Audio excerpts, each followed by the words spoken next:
नमस्कार, मैं मुकेश कोठारी एक बार फिर आपका इस चैनल पर मैं सब्सक्राइब करता हूं। इस लॉकडाउन के पीरियड में हमने बहुत सारे विषयों को उठाया है। दोस्तों, मेरा ऐसा मानना है कि ये जो पीरियड है वो सीखने का है, आत्ममंथन करने का है। जब भी कोई आदमी वर्क करता है, काम करता है, तो काम करने में सबसे बड़ा जो रोल अदा करता है आपकी सफलता के अंदर वो होता है कॉन्फिडेंस। अगर आपके अंदर कॉन्फिडेंस है तो आप किसी भी तरह की सफलताओं को हासिल कर सकते हैं। उस काम को करने के प्रति आपका कॉन्फिडेंस होना चाहिए। लेकिन कॉन्फिडेंस कब होता है? कॉन्फिडेंस तब होता है जब आपकी शंकाओं का समाधान होता है। अगर आपने कोई काम करने का डिसीजन ले लिया, लेकिन छोटे छोटे प्रश्न अगर आपके क्लियर नहीं है, तो आप पब्लिक में कॉन्फिडेंस के साथ जा नहीं पाएंगे। और जब लोगों को आप कॉन्फिडेंस के साथ उनके प्रश्नों का उत्तर नहीं देंगे, उनकी समस्याओं का हल नहीं देंगे, उनकी क्यूरीज को हल नहीं करेंगे, उनके डाउट्स को क्लियर नहीं करेंगे, तो निश्चित रूप से आपसे बहुत बड़ा काम नहीं होने वाला। फील्ड में बहुत बड़ी सफलता आपको मिलने वाली नहीं है। दोस्तों, लगातार हम वीडियो बना रहे हैं और आपके कमेंट आ रहे हैं और मुझे बहुत अच्छा लग रहा है कि आरसीएम के ही वो डिस्ट्रीब्यूटर हैं जो सीखने पे हमेशा ध्यान देते हैं, बल देते हैं, लगातार सीख रहे हैं।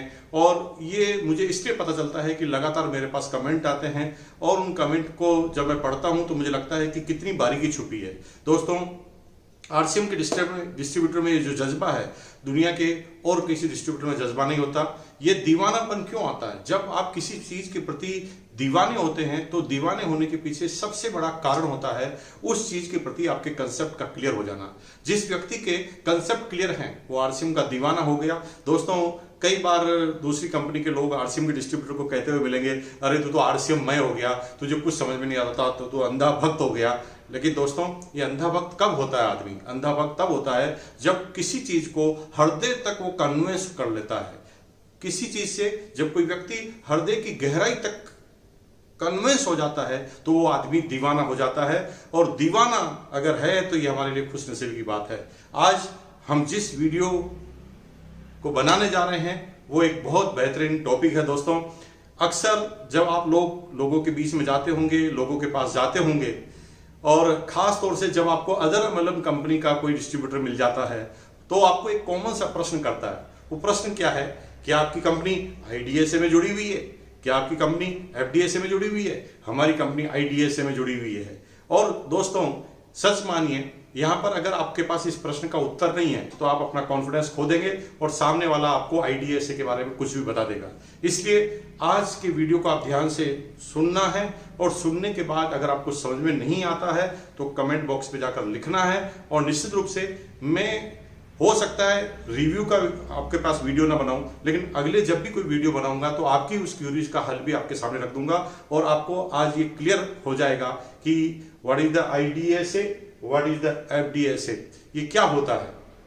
दोस्तों, पूरी दुनिया में डायरेक्ट सेलिंग की कंपनियां काम करती है और पूरी दुनिया की डायरेक्ट सेलिंग कंपनियों ने अपना एक संगठन बनाया, international direct selling association, IDSA.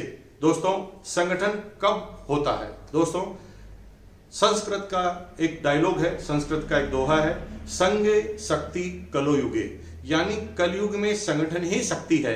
इसलिए हम जहां पर भी देखते हैं, जहां पर भी हम काम करते हैं, चाहे मजदूर यूनियन की बात हो, चाहे किसी बैंक यूनियन की बात हो, चाहे टीचर्स यूनियन की बात हो, हर व्यक्तियों ने अपने अधिकारों की रक्षा के लिए अपने संगठन का निर्माण किया है ताकि वो सारे लोग कलेक्टिव रूप से अपनी राय किसी एक व्यक्ति के पास रख पाए। इसलिए संगठन का निर्माण होता है। तो मैं सबसे पहले बता दूं, international direct selling association, India में इंडियन डायरेक्ट सेलिंग एसोसिएशन, ये एक एसोसिएशन है, एक संगठन है, एक पुल है। इसका मतलब कोई गवर्नमेंट की अथॉरिटी नहीं है। गवर्नमेंट ने कोई अथॉरिटी इन्होंने नहीं दे रखी है, इनको पास लाइसेंस मारने की कोई अनुमति नहीं है। ये आईडीएसए के अपने नॉर्म्स हैं और उस नॉर्म्स के ऊपर जो भी कंपनियां खरी उतरती है, उन खरी उतरने वाली कंपनियों के द्वारा आईडीएसए में अपने लाइसेंस को अप्लाई किया जा सकता है। सॉरी, लाइसेंस क्या, अपनी मेंबरशिप को अप्लाई किया जा सकता है और वो आपको मेंबरशिप दे सकती है अगर उनकी गुणवत्ता के अनुसार, उनके कार्यक्रम के अनुसार आप काम करते हैं, उनके नियमों के अनुसार काम कर सकते हैं। उसी तरह जब इंडियन डायरेक्ट सेलिंग एसोसिएशन है तो इंडिया में एक और डायरेक्ट सेलिंग एसोसिएशन है जिसका नाम है federation of direct selling association. यहां पर ये दो अलग अलग संगठन है। इन दोनों संगठनों के पास गवर्नमेंट की कोई अथॉरिटी नहीं है, गवर्नमेंट की तरफ से कोई अधिकार नहीं है। ये सारी कंपनियां दो मंच है, जैसे दो पार्टियां होती राजनीतिक, वैसे दो मंच है। इस मंच के थ्रू आप कलेक्टिव एनर्जी एक चीज के प्रति आप तत्पर कर सकते हैं और अपने अधिकारों की रक्षा करने के लिए इसके मेंबर वो कंपनियां बन जाती है। तो IDSA या FDSA का मेंबर नहीं है तो क्या कोई कंपनी डायरेक्ट सेलिंग में काम नहीं कर पाएगी? दोस्तों, ये आपकी गलतफहमी है। डायरेक्ट सेलिंग में काम करने के लिए इन चीजों की जरूरत नहीं है। डायरेक्ट सेलिंग में इंडिया में कोई कंपनी काम करती है तो उसे इंडिया की सारी फॉर्मेलिटीज करनी पड़ती हैं, उनको GST के लाइसेंस लेने पड़ते हैं, उनको तमाम तरह के पैन कार्ड लेने पड़ते हैं, कंपनी में रजिस्ट्रेशन करना पड़ता है और उसके साथ आपको ये मेंबरशिप नहीं है तो भी आप काम कर पाएंगे। सबसे ज्यादा जरूरी चीज है, अगर आप किसी कंपनी के डायरेक्ट सेलिंग में किसी देश में डायरेक्ट सेलिंग पर काम करते हैं तो उस देश का जो कानून है उसके हिसाब से आपको काम करना पड़ता है। इंडिया में 2016 के अंदर डायरेक्ट सेलिंग में पहली बार गाइडलाइन बनाई गई। दोस्तों, मैं आपको फिर याद दिला दूं, ये गाइडलाइन बनी सब कंपनियों के डिस्ट्रीब्यूटर के कलेक्टिव प्रयास से, लेकिन इसकी शुरुआत की थी RCM में। जब सन 2011 में RCM के साथ एक चैलेंज आया तो उसके बाद RCM के डिस्ट्रीब्यूटर ने सरकारों के सामने प्रदर्शन किए, जंतर मंतर पर प्रदर्शन किए, जयपुर के अशोक मैदान में प्रदर्शन किए और फिर एक तरीका निकला जिसमें सबसे पहले कुछ स्टेटों ने डायरेक्ट सेलिंग पर गाइडलाइन जारी की। उसके बाद 2016 में गवर्नमेंट ऑफ इंडिया ने भी डायरेक्ट सेलिंग पर गाइडलाइन दे दी।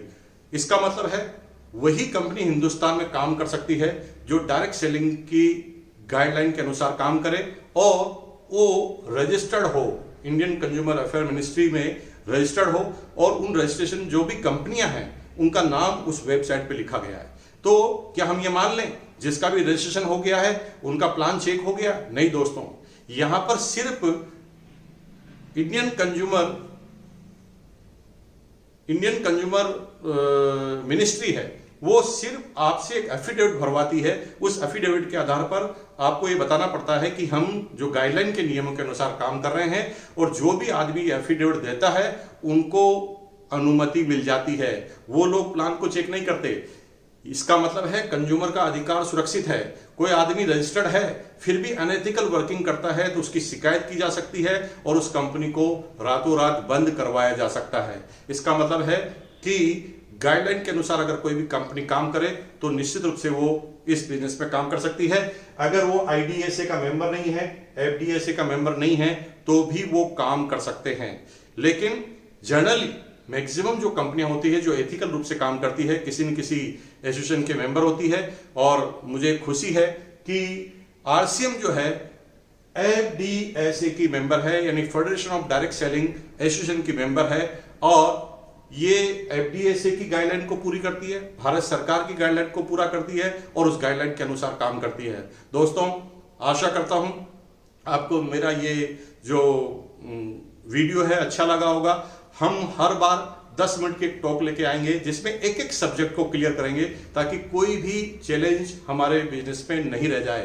दोस्तों, आप लगातार मुझे कमेंट कर रहे हैं, मैं फिर आपको एक बार याद दिला दूं कि अगर आप मुझे कमेंट बॉक्स में बताते हैं कि हमें नेक्स्ट वीडियो कौन सा चाहिए, हमें किस सब्जेक्ट पे वीडियो चाहिए, और अगर आपका सब्जेक्ट मुझे अप्रोप्रिएट लगा, मुझे लगा कि इस सब्जेक्ट पे वीडियो बनाना चाहिए, तो अगर आपने मुझे सजेशन दिया तो मैं जो भी वीडियो होगा उसमें आपको ये बताऊंगा कि इस पर्टिकुलर व्यक्ति से मैंने प्रेरित होकर ये वीडियो बनाया और उसका हम धन्यवाद करेंगे। दोस्तों, ये जो चैनल है मुकेश कोठारी, इसको आप सब्सक्राइब कीजिए, बेल आइकन पर क्लिक कीजिए और अपनी टीम के मैक्सिमम लोगों को इस चैनल को सब्सक्राइब करा दीजिए। यहां पर इस चैनल को सब्सक्राइब कराने के पीछे मेरा कोई कॉमर्शियल एस्पेक्ट नहीं है। भगवान की दया से, ईश्वर की कृपा से, अल्लाह की कृपा से RCM से खूब इनकम आती है और RCM से इनकम के साथ RCM से जो पैसा कमाया उससे दूसरे जो बिजनेस चालू किए उससे भी खूब इनकम आती है। इनकम भैया बहुत हो गई है, अब तो इस बिजनेस को नाम के लिए करना है, क्योंकि भाई 20 साल इस बिजनेस में हो गए हैं, तो 20 साल के बाद अंतर जो ब्लड है ना वो भी RCM का है। तो दोस्तों, आप इसे चैनल को अपनी टीम के एक एक व्यक्ति को साथ लेकर सब्सक्राइब कराइए ताकि वो घर बैठे इस लॉकडाउन पीरियड में उल्टे पुल्टे फजूल वीडियो नहीं देखे, डायरेक्ट सेलिंग के सब्जेक्ट के वीडियो देखे। जय RCM sir, first of all thank you so much for such a database calculative information. And ये देखकर बहुत अच्छा लगा कि आप ऐसी टॉपिक पर बात करना स्टार्ट कर दिए हैं एंड आगे आपकी प्लानिंग भी है, जो टॉपिक बहुत ही क्रिटिकल एंड डिबेट वाली है। सब लीडर के आंसर देने का अलग अलग अंदाज होता है। कुछ लोग तो इस सब क्वेश्चन के आंसर देने से बचते हैं। ये एजुकेशन की जगह मोटिवेशन की बात करते हैं, पर आप प्रैक्टिकली डाटा के साथ बात करते हैं, जो कि बहुत इम्पैक्ट डालती है। It's time to educate ourselves. Education over motivation. Waiting for next video. Again, thank you.